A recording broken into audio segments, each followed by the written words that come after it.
सरस्वती धरे तुम्हारो ध्यान, कंठ विराजो आई के भूलो बतइयो ज्ञान। आइए तो सब तो माता रानी के चरणों में समर्पित करते हुए अंशिका कैसेट के सौजन से आई जइयो सरस्वती मात, लाडली ध्यान धरे। आई जइयो सरस्वती मात, लाडली ध्यान धरे।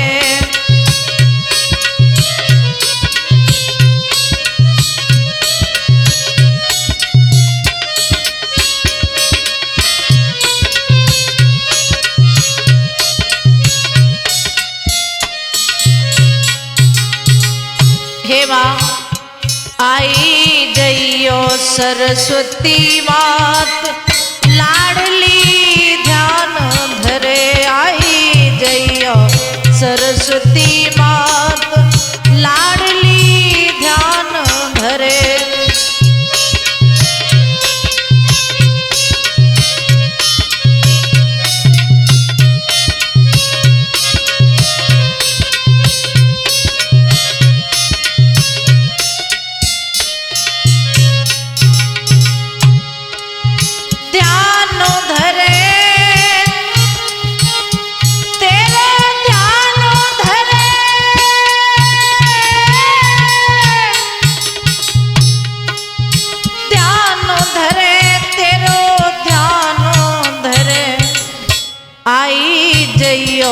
सरस्वती मात, लाडली ध्यान धरे।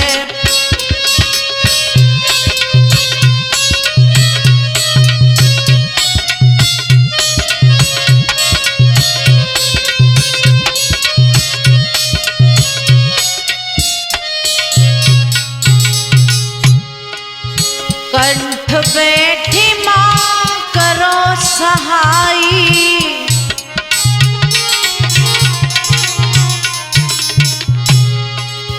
नाव समुद्र में दैरल काई।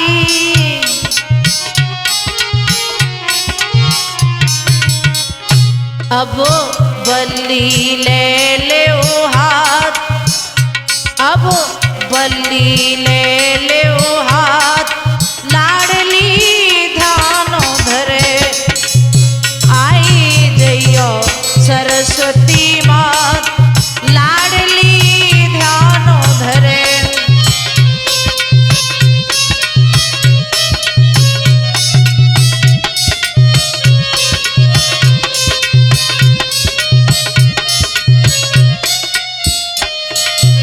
और कहता है भक्त मां, सबसे पहले तू ही मनाई,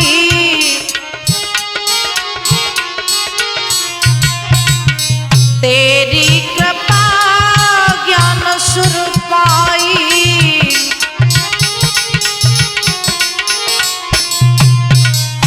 अब काहे लगावे दे, अब काहे देर लगात, लाडली ध्यान धरे। आई जइयो सरस्वती मात, लाडली ध्यान धरे।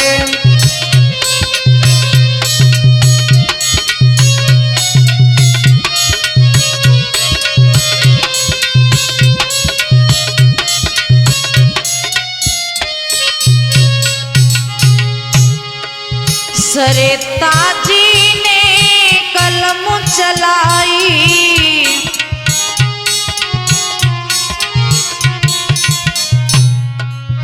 जो कछु कृपा मात की पाई।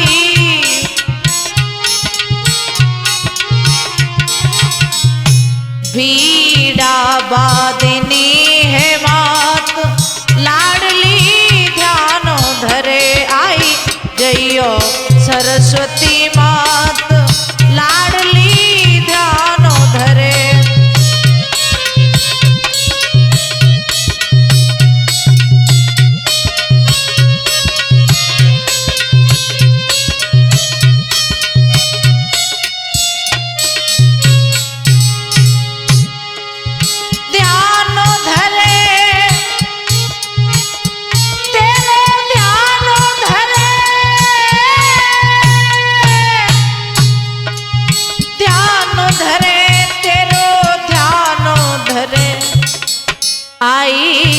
जइयो सरस्वती मात लाडली ध्यान धरे आई, जइयो सरस्वती मात लाडली ध्यान धरे।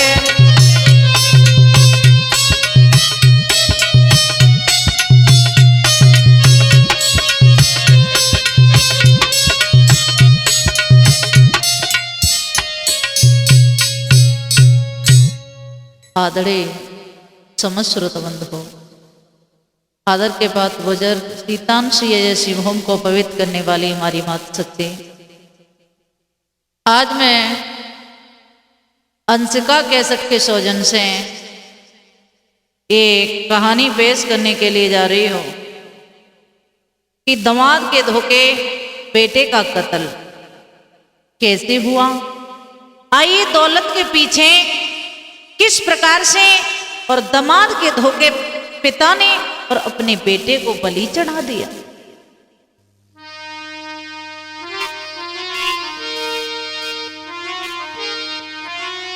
इस दौलत के फेर में बुद्धि होती भंग, पैसा को सब मानते और है कलयुग को रंग। पैसा के चक्कर में इंसान कहां से कहां पहुंच जाता है। आइए गौर करते हैं। यूपी में मशहूर जिला औरैया तुमको बतलावे, एक गांव पड़े नजदीक बांका, किस्सा तुमको समझावे।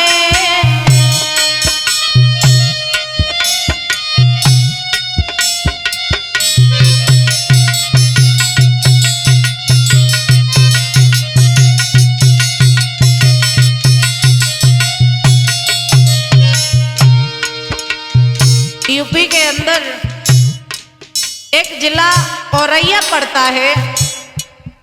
उस औरैया के पास में एक गांव है। वहां का किस्सा आप लोगों के सामने पेश कर रही हूं, तो आइए सुनते हैं। यूपी में मशहूर जिला औरैया तुमको बतलावे, एक गांव पड़े नजदीक वहां का किस्सा तुमको समझावे।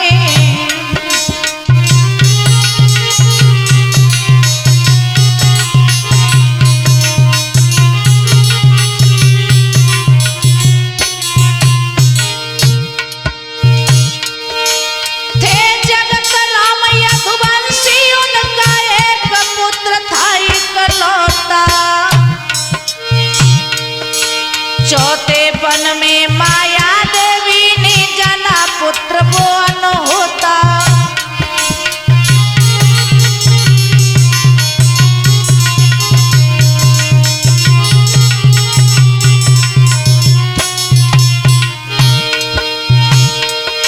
हे धर्मवीर नाम कुमार का सुंदर रूप बताते हैं। सन 1994 में थे शादी बेटा की समझाते हैं।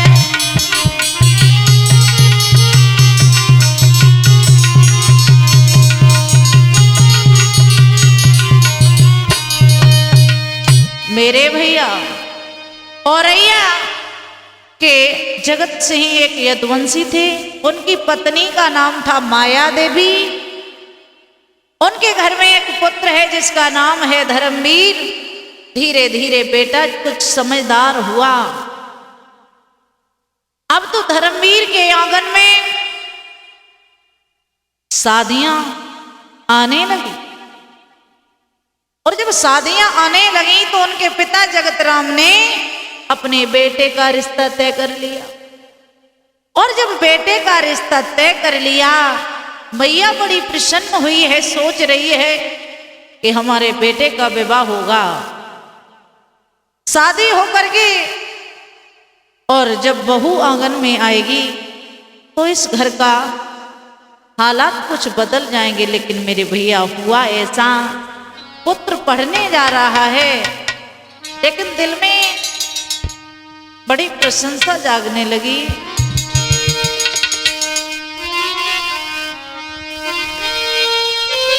कि धर्मवीर सो ज्ञान सुनो दे ध्यान सभा के भाई,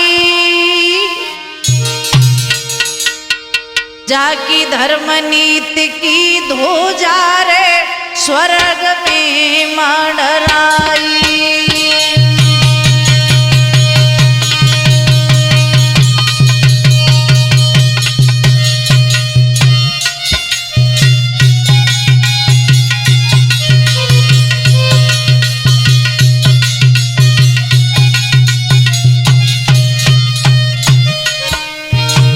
बेटा समझदार होने लगा, माता पिता को समझाता है, कहता है पिताजी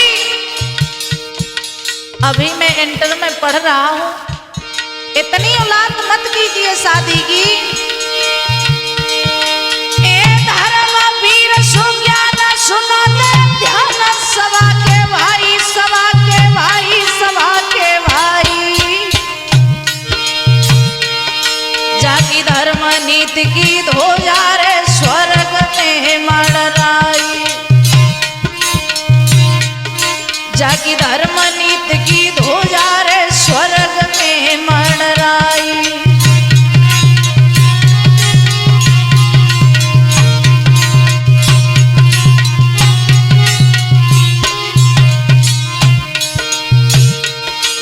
इंटर करके पास बड़ो उल्लास, कहीं ना जाई, कहीं ना जाई, कहीं ना जाई,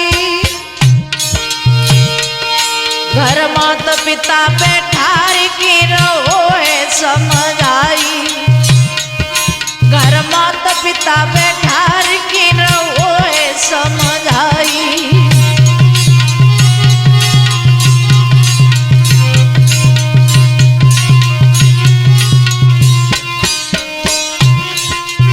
बबुला मानो बात हमारी, काहे शादी की करो तैयारी,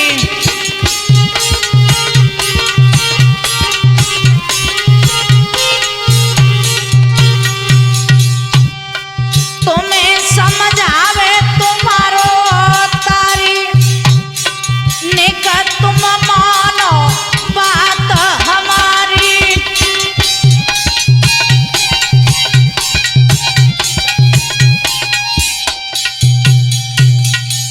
आज वो धर्मवीर अपनी माता पिता के पास में बैठ गया और समझा करके कहता है पिताजी अभी मैंने इंटर पास की है और आप शादी की बात कर रहे हो, अगर आप शादी करोगे तो शादी कर लेना, लेकिन मुझे कुछ रोजगार करने दो। आज बेटा ने जैसे इतने शब्द कहे कि पिताजी मैं रोजगार करना चाहता हूं, तो आज वो पुत्र पिता से 60,000 रुपए वो लेकर के सूटकेस में रख करके चला है। जवाब दिया पिताजी मैं कानपुर में जाकर के दुकान को खोल लूंगा, कोई रोजगार कोई व्यापार करूंगा। लेकिन भैया 60,000 रुपए सूटकेस में रख करके पुत्र आगे बढ़ा, लेकिन हुआ क्या रास्ते में, संग रुपया 60,000 रे अटैची जाके कर में,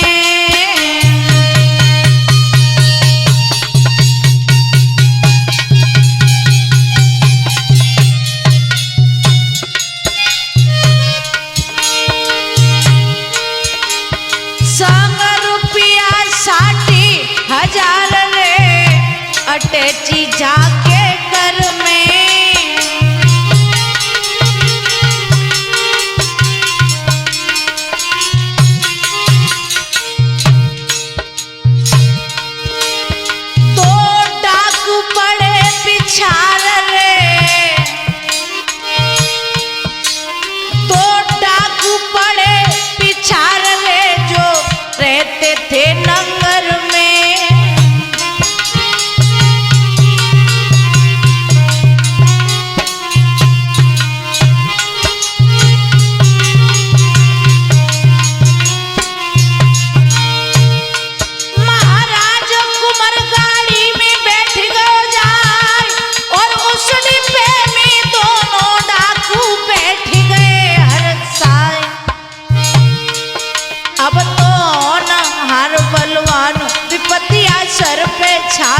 है।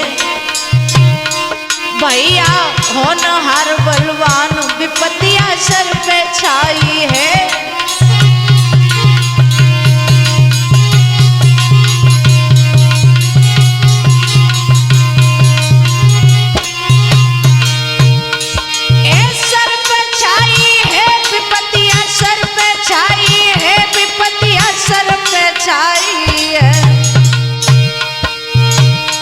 भैया होनहार बलवान विपत्तियां सर पे छाई है।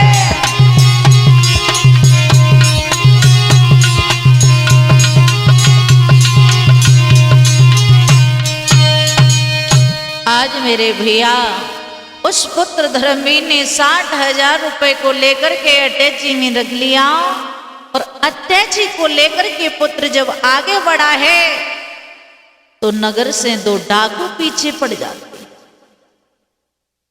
जैसे ही डाकू पीछे पड़े पुत्र गाड़ी में बैठ गया। उसी गाड़ी में वो डाकू बैठ जाते ही पुत्र घबराने लगा। लेकिन क्या था समय, बेटा ने जैसे ही दोनों डाकुओं को देखा सोचने लगा,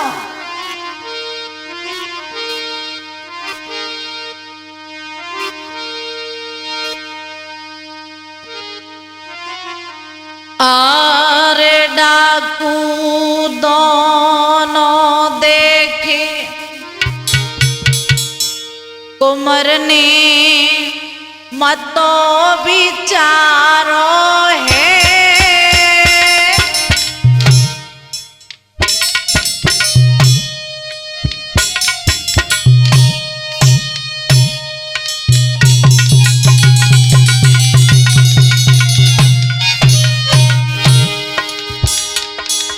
पुत्र सोचने लगा है ये डाकू मेरा पीछा क्यों कर रहे हैं। अरे डाकू दोनों देखे कुंवर ने मतो विचारो है।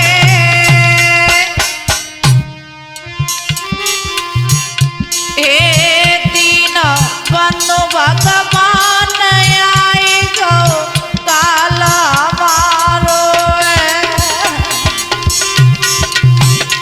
ए दीन बंधु भगवान आई गो कालू हमारो है।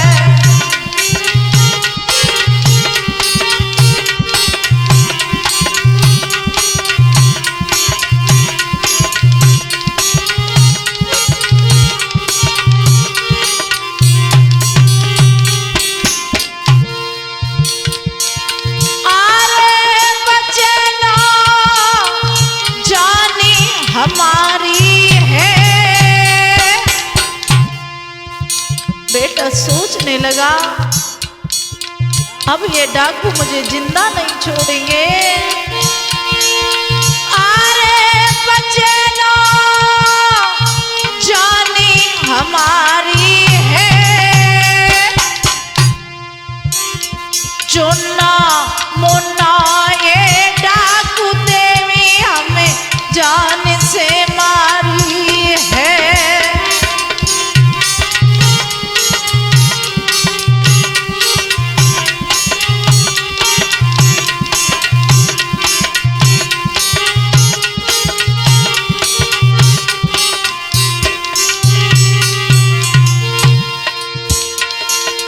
अरे माता पिता बाट निहारेंगे। डाकू दोनों मुझे मोतियाज कुत्ते की मारेंगे। डाकू दोनों मुझे आज मोती कुत्ते की मारेंगे।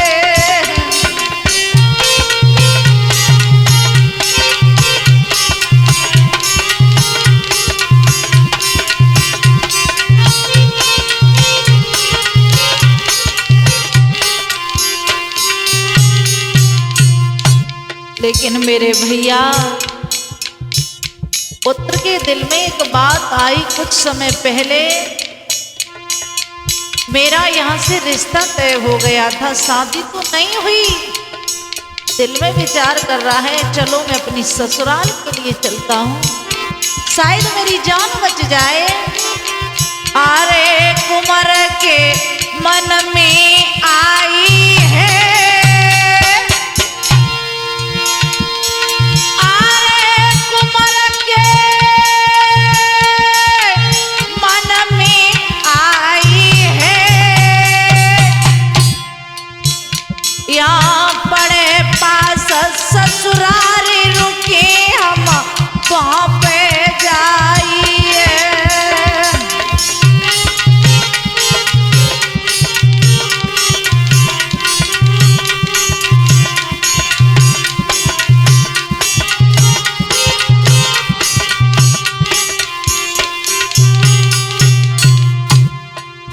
आज पुत्र वहां से उतर गया गाड़ी से, एक स्टेशन पड़ा और उस स्टेशन पर जब पहुंचा, अरे पहुंची स्टेशन जाता है और वो गाड़ी से गाँव कूदी बहुत दिल में घबराता है। भैया गाड़ी से गाँव कूद लला दिल में घबराता है।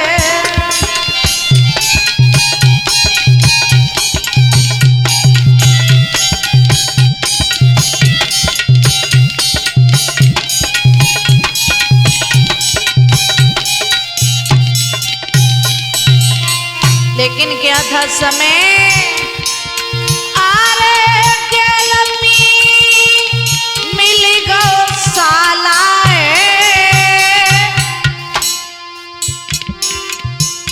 और ओलई अटैचिया तल के कमले सनिराला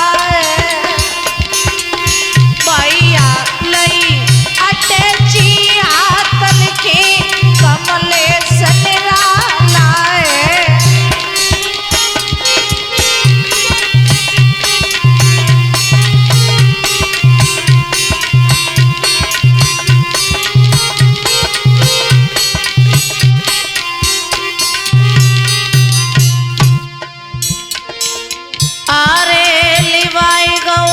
जीजा सालो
ध्यान रहे कथा प्रेमी सज्जनों, आज वो पुत्र धर्मवीर ने जैसे ही डाकुओं को देखा, उन्हें गाड़ी से कूद गया।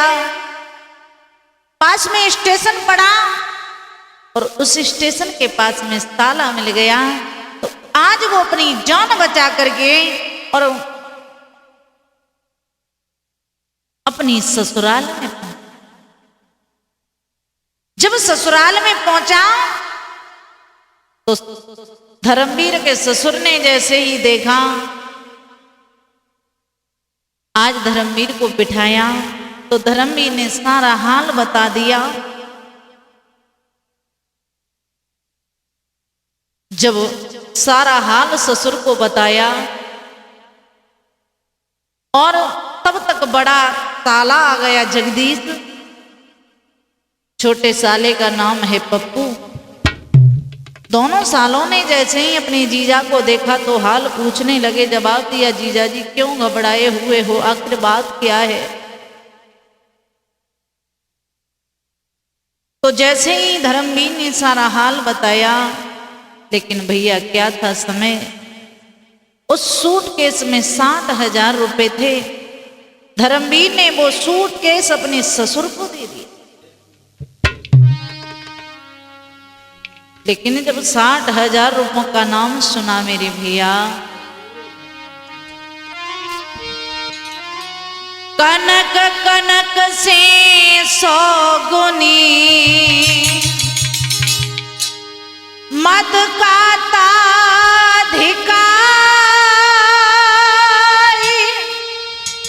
या खाए बोराए जग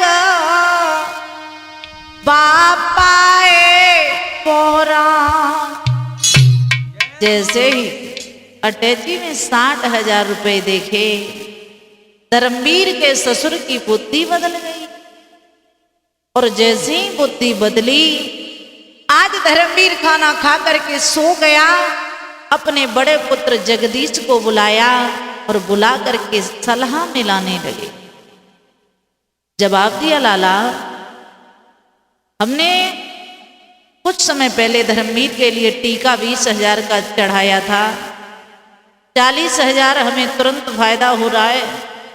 ऐसा करो, इस धर्मवीर को रात्रि ही में मार दो और मार करके जमीन में गड्ढा करके गाड़ दो। लेकिन मेरे भैया, जो जगदीश की बहन थी, जिस लड़की का विवाह धर्मवीर के साथ में हो रहा था, जवाब दिया, लाला धर्मवीर को मार करके अपनी बेटी का विवाह दूसरी जगह कर देंगे। लेकिन भैया, आपस में बड़ा पुत्र जगदीश और धीर से सलाह मिला रहे हैं, लेकिन हुआ क्या।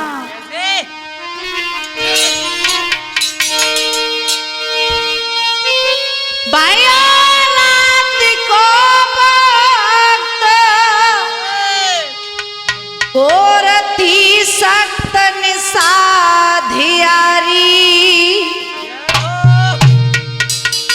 उस धर्मवीर की खाट रे अले दी भैया डाली।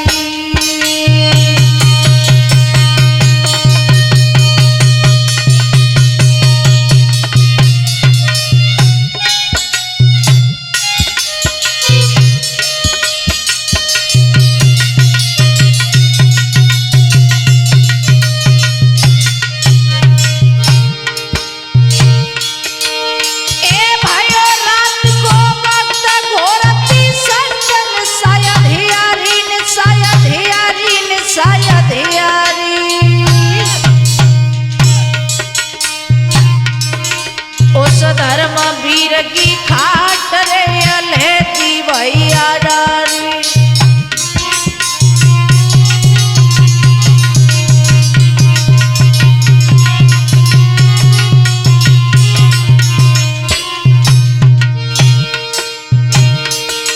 एने धरत लेटो कुमर रहो तुमने डर रे हितकारी।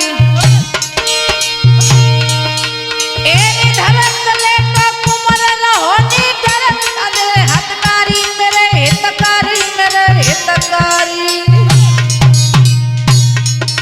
एत गई हकीकत जान रे सुशीला भैया प्यारी।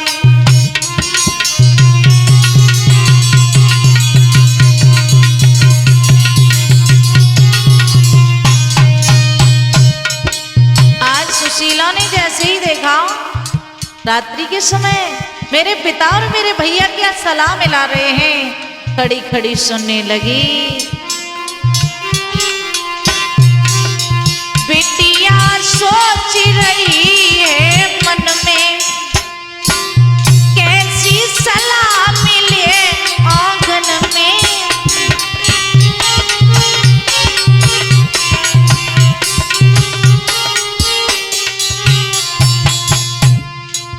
कोतक होगो क्या जा आंगन में, बिटिया जाने गई है मन में।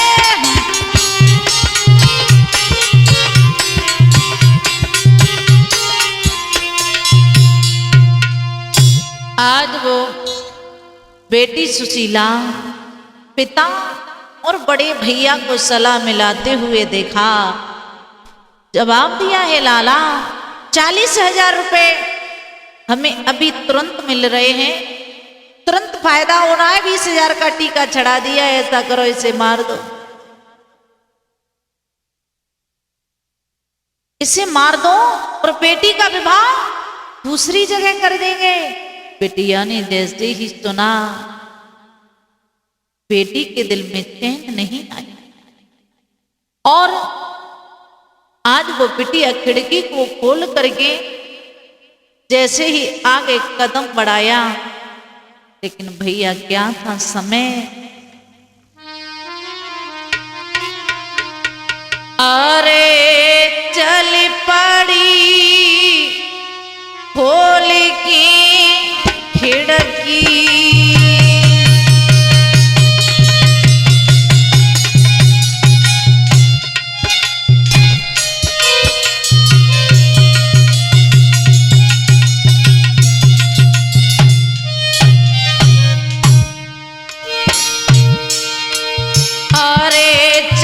पड़ी खोल के खिड़की और खिड़की से चढ़ के मिलन की।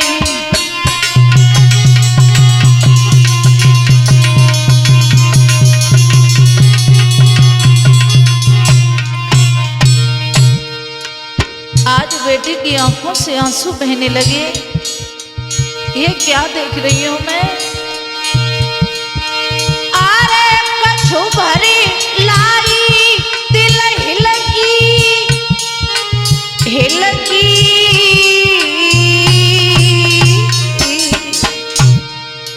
और कछु बात कही है मन की।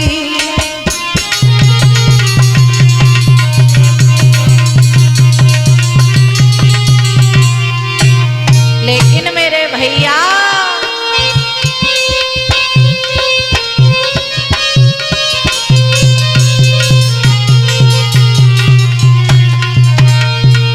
क्या था समय, ए होनार को मिट भैया, जो विधना ने लिखी बना।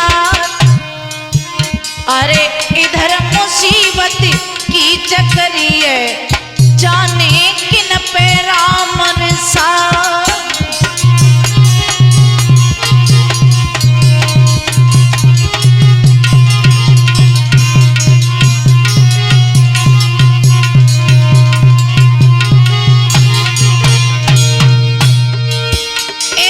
पहुंचा पकड़ पिया अपने को, शीला ले गई तुरंत उठा, रस्सा डारो पिछवारी को, निज सैया को तो उतार।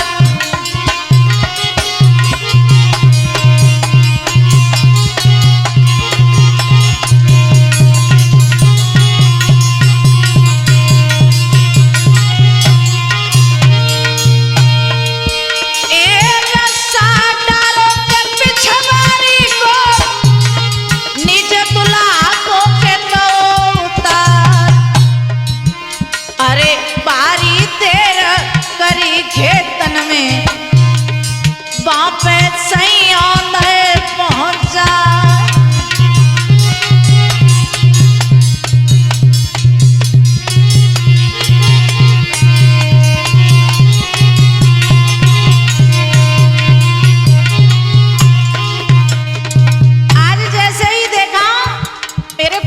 साथ में घात करने जा रहे हैं मेरे भैया मेरे पिता।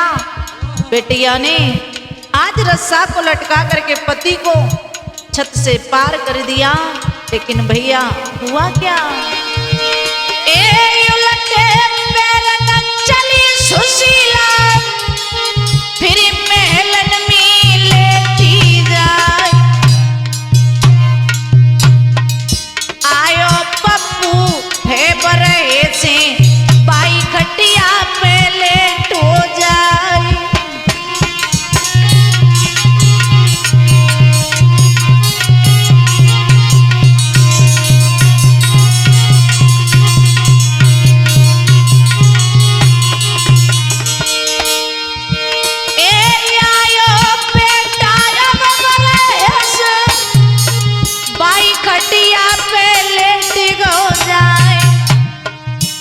और ताने चादरा पप्पू सोई गो, आगे कहा रची करता।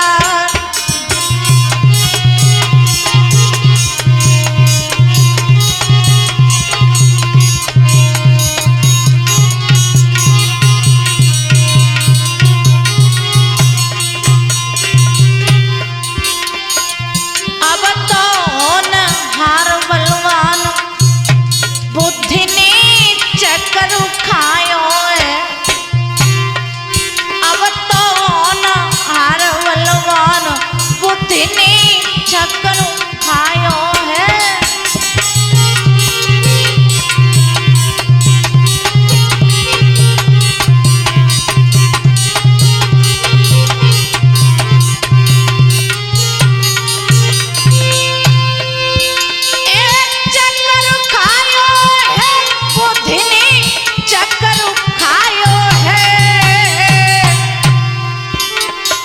भैया हो न हार सोई होई, बुद्धि ने चक्कर खायो है।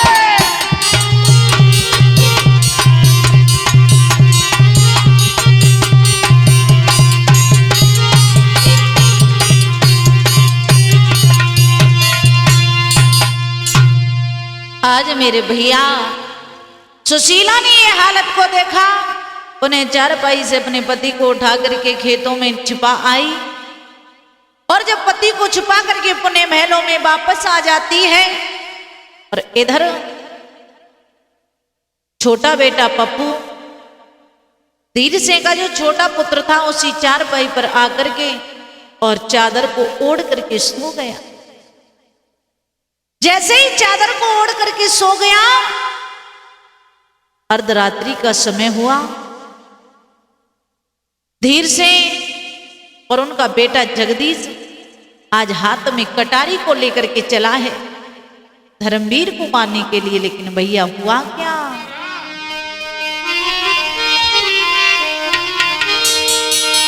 आर लई कटारी हाथ, कठिन करिगात कुमर कछलियो।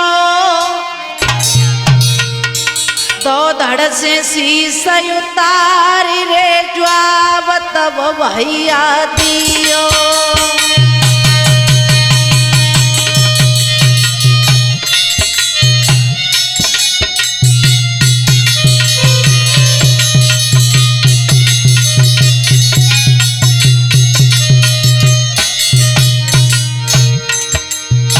हाथ में कटारी को लेकर के पुत्र और पिता आज धर्मवीर को मारने के लिए गए थे, लेकिन उन्होंने चारपाई पे सोता हुआ पुत्र आज रस्सी से बांध लिया, धड़ से सर अलग कर दिया।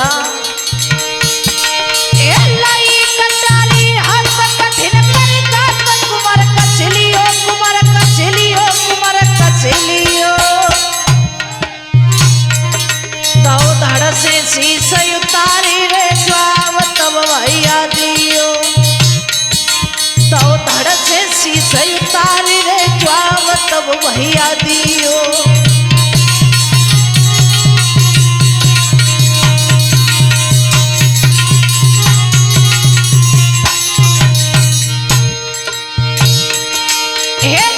बच्चनियों नीचे आँख को नीचे हुलस रही हो, हुलस रही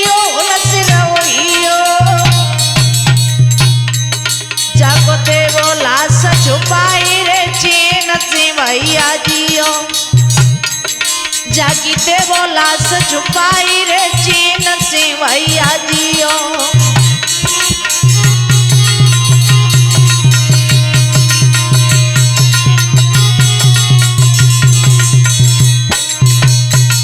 जैसे ही कहा लाला अब तो ये मर गया, ऐसा करो इसकी इस चादर को हटाओ।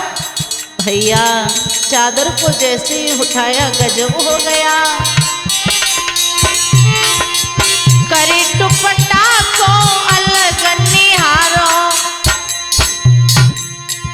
कट गो जीजा में हाई सारो।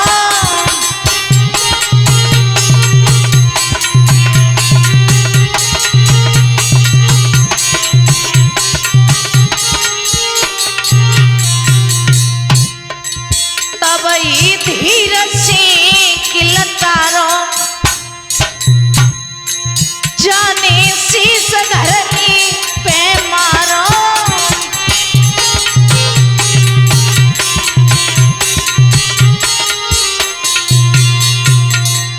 मेरे भैया दामाद को मारने के लिए पुत्र और पिता ने घात को लगाया, लेकिन क्या था समय, आज उस धीर सिंह ने अपने छोटे पुत्र पप्पू का कत्ल कर दिया, अपने ही पुत्र को मार दिया। जैसे ही चादर को हटा करके देखा होश उड़ गए, सोचने लगा ये क्या हुआ, मेरे ही हाथों से अनर्थ हो। अब तो धीर सिंह जगदीश आज बुरी तरह से विलाप करने लगे हैं। इत धीर से जगदीश रे रोई रहे भैया दोनों।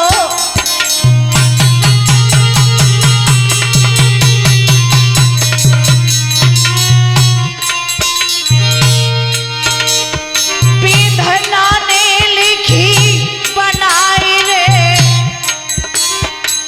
विधना ने लिखी बनाई रे तैया नौए कोई।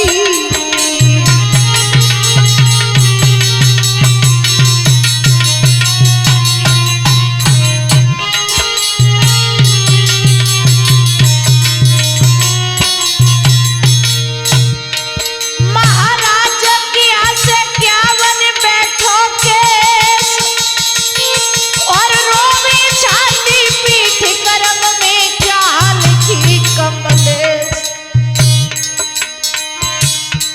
भैया इतनी चौकी द्वार द्वार पे अलख जगाए रहो है,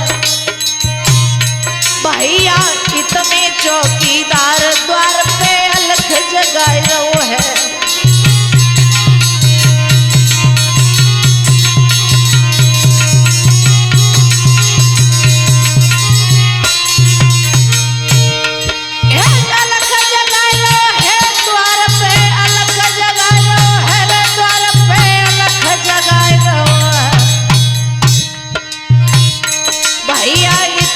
चौकीदार द्वार पे अलख जगाए रहो है।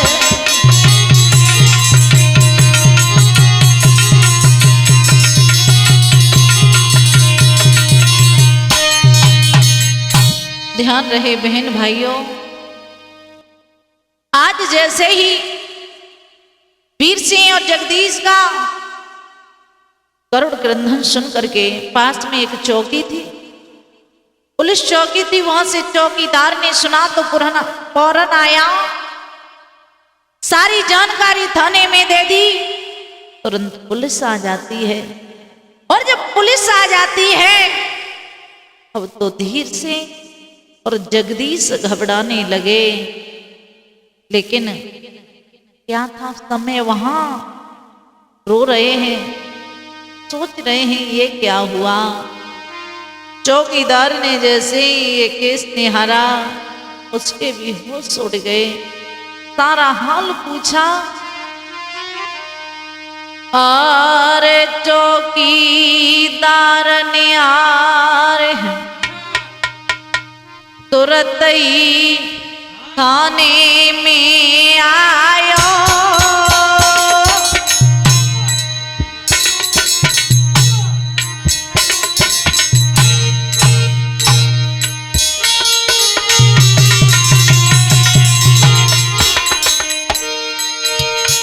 अरे चौकीदार निहारे तुरंत ही थाने में आयो। भैया करी पुलिस को खबर दरोगा फौरन बुलवायो।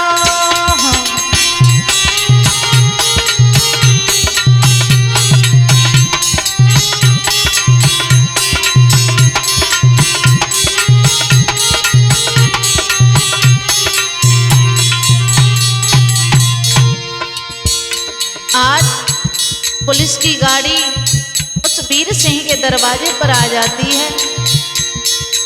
अरे पुलिस द्वारे पे आई है और पप्पू की वह लाश बरामद तुरंत कराई है।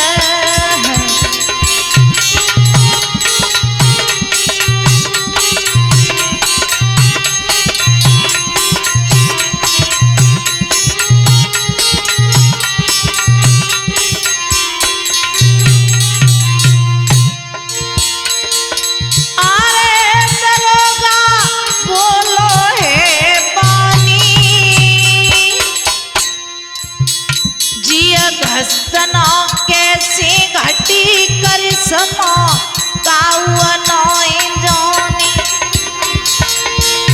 जिया घटना कैसे घटी कर समा काउनोई जानी।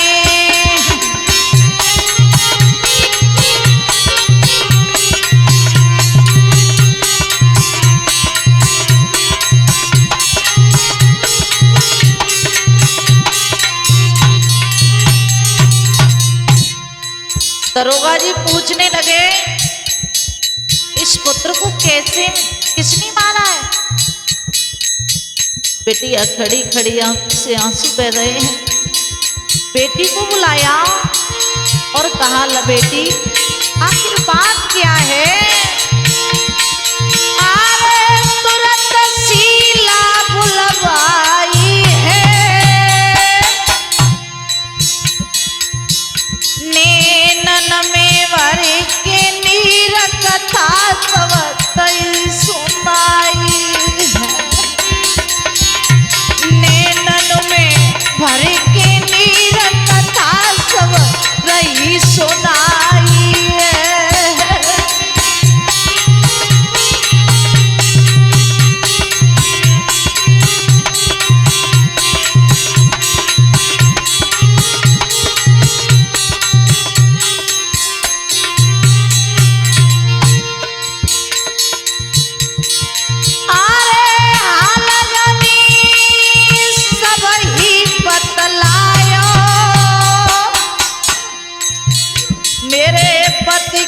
धोखे पिताजी ने मेरो भैया मरवायो। पैसों के लालच में पिता ने भैया मरवायो।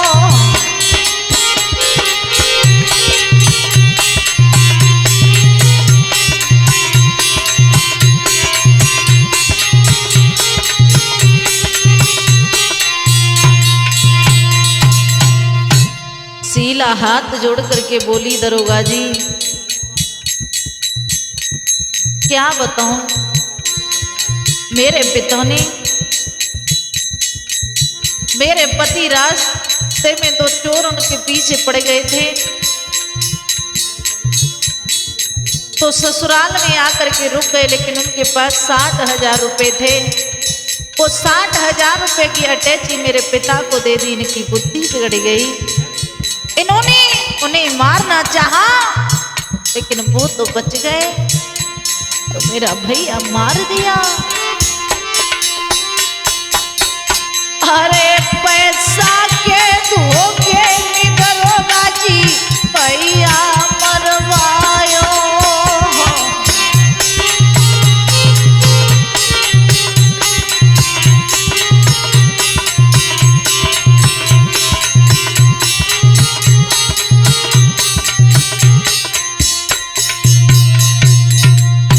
जैसे ही बिटिया ने सारा हाल बताया, दरोगा जी के होश उड़ गए। जवाब दिया, ये क्या हुआ? अब तो वीर सिंह और जगदीश दोनों के सर नीचे के लिए झुक गए।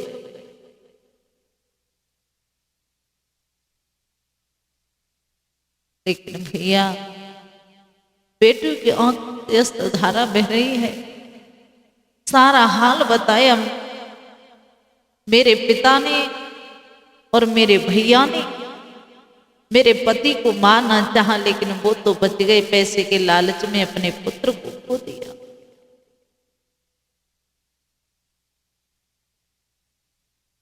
आज दरोगा जी ने जब ये सुना, सारे केस की जानकारी करने के बाद, प्रिय भक्तों, आज धीर सिंह और जगदीश को बंदी बना करके पुलिस ने जेल भेज दिया। और इधर ग्राम प्रधान नगरवासियों ने मिल करके और धीर सिंह के यहाँ पर मंडप गड़वा करके धर्मवीर और शीला के साथ में फेरे करवाए। और जब फेरे हुए हैं, आदर भाव के साथ में शीला को लेकर के आज धर्मवीर अपने गांव सोनापुर में पहुंच जाता है। और जब सोनापुर में पहुंच जाता है, माता पिता ने अपने पुत्र को देखा, बड़े प्रसन्न हुए पिता और मां। आज माता पिता की खुशी का ठिकाना नहीं रहा। लेकिन भैया, की छाई अजब बहार और बागना में छाई बहार, बागना में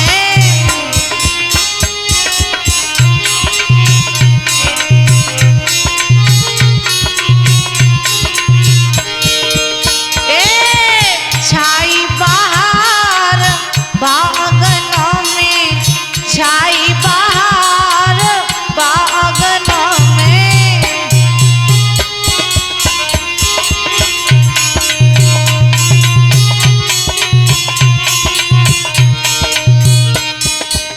धर्मवीर दुल्हनिया ले आया,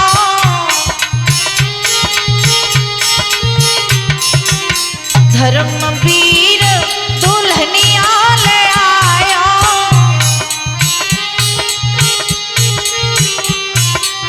घर में और आनंद मनाया,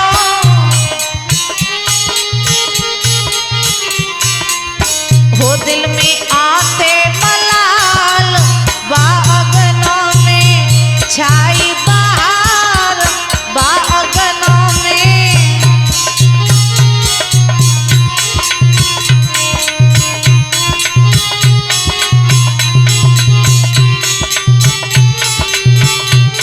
के छाई बहार, बागना में छाई बहार, बागना में।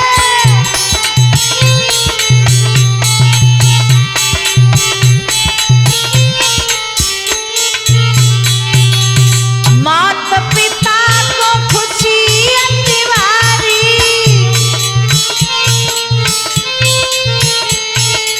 माता पिता को खुशी दिवारी।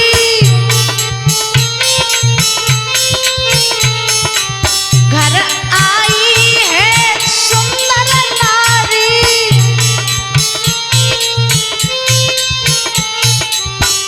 आंगन खुशी अपार, बागना में छाई बहार, बागना में।